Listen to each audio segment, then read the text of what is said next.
Greetings, survivors. Fall Down here. So this is the second part of a video that I did a long time ago and just never did this one. Heavy weapon combat with play carts. This is a breakdown of some of the more common places that you will find play carts on Lethal Zone, and generally just how I fight them with heavy weapons. This is positioning and combat and tactics. I hope you enjoy it. There are a lot of other places the play carts can be. I'm not going to go over absolutely every one of them, but these are pretty common. So you can take these tactics and roll them into other locations as well. And of course, if you have explosives or guns or whatever, just use those if you want to. This is just what I do and how I do it. Thank you very much for watching, and I hope you enjoy. Alright everyone, let's call this house the full front porch house. Now there are a couple that kind of fit this description, so what I would suggest is anytime you go up to a house that has a play cart in it, just do a quick once around and see where the heart is. Now in this particular building, we know that it is in the back bathroom, so we run on through, we head back, we go to this back bathroom, and we have our heavy weapon, and we tuck into this corner right here. The reason we tuck into this corner is because the heavy weapon actually passes far enough through the play cart that it'll knock away zombies that are coming up to grab you from the side. Once the play cart pops, what you want to do is you want to go into this room, and at the time of recording, this bed still works. And what it does is it makes zombies stand there and do nothing. This works for every type of zombie, whether it's a feral, a screamer, or a bloater, though I would suggest you kill bloaters and screamers before they get to you. Ferals can do damage if they dive at you, but they can't get up on the bed regardless. And once you hear that the play cart pop is gone, you just use another consumable. You run through all the zombies by dodging, you go back into your little toilet corner, and you go back to town with a heavy weapon. Zombies can't get to you, and you kill the play cart without any issues whatsoever. Alright everyone, next one up is the Corral. This building is generally exactly the same. There can be differences on the outside. Some buildings have little horse things here, some buildings have tires. It really doesn't make a difference. There are two different tactics that you can use on this particular building. The first being you park your car right here and you just fire away. Just shoot in. The zombies will obviously just stand there and do nothing. This has an issue with juggernauts in that if the juggernaut walks up to you, you're in deep trouble. But as long as you don't have any juggernauts spawning, you can just plug away and you will be just fine. Now, I just ran out of ammo, which means that I have to get in there and I have to show you the other tactic. And how that works is very similar to some of the other times that we had a heavy weapon. It's all about positioning. Position is right here.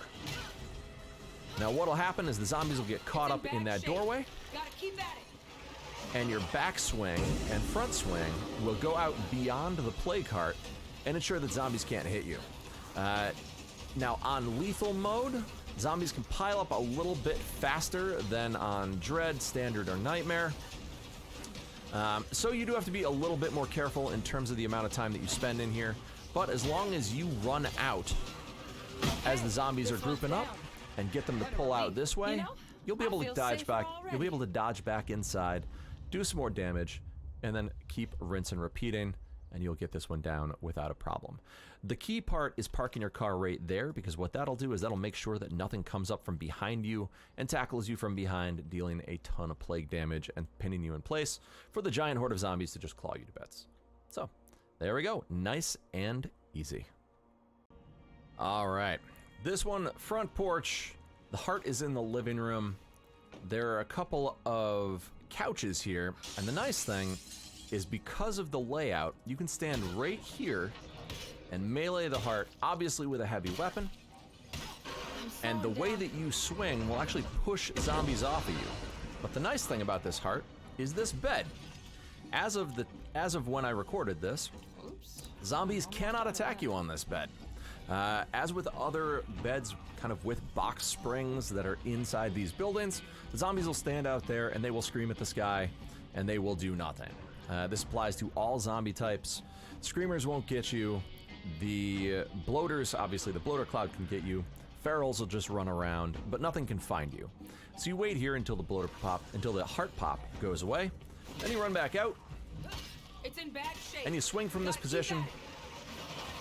And then once it pops, just head back to your bed. Wait for the heart pop to go away. And once that's done, you go back out there. I'm on my last magazine. Make sure that you have your stamina item running. Their selection is huge, but the prices are high. Maybe we should check it out. Nice and easy.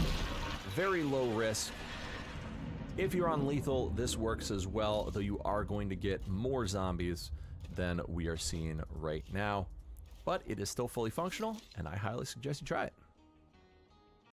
Alright, this particular house is a little rarer in terms of heart spawns, but as long as you have a heavy weapon, once again, you can cheese this pretty easily. So what we're going to do is we're going to use our stamina consumable, because stamina is king. And we go into this little side bathroom where the heart is. We park ourselves right here at this sink, and we start swinging our heavy weapon. Why do we park right here? Well, that right there shows you. The backswing of your heavy weapon will push away any zombies that are trying to get to you, and then you can go into this room right here, which is far enough away from the play cart that all of the zombies that would be in that room with you are pulled out. Once the play cart pop is gone, you run back in, go to the exact same position, or close to it, It's in bad and you shape. start swinging. Gotta keep at it. Get back out, and repeat the process. Go back to this far corner room. This will pull all the zombies into this room and away from the play cart. Wait for that pop to go away. Make sure you're using your stamina items. Run back in there. Get into position, and start your swinging. Nice Heart won't bother and anybody ever again. easy. We should start securing this area now that it's gone. The large factory. There really is only one tactic that I use for this particular building, and it requires a heavy weapon. The reason that it requires a heavy weapon is the same as the other buildings that I suggest using heavy weapons, and that is because of your AoE attack. The AoE that you have pushes zombies away from you and makes sure that you aren't able to take damage. Now, this particular building, the play cart always spawns right there, and you can use that little desk as protection from zombies. And then once you have the first pop on the play cart, you run to this back corner. That'll pull all the zombies out of the room so you don't have to worry about them when you run back in.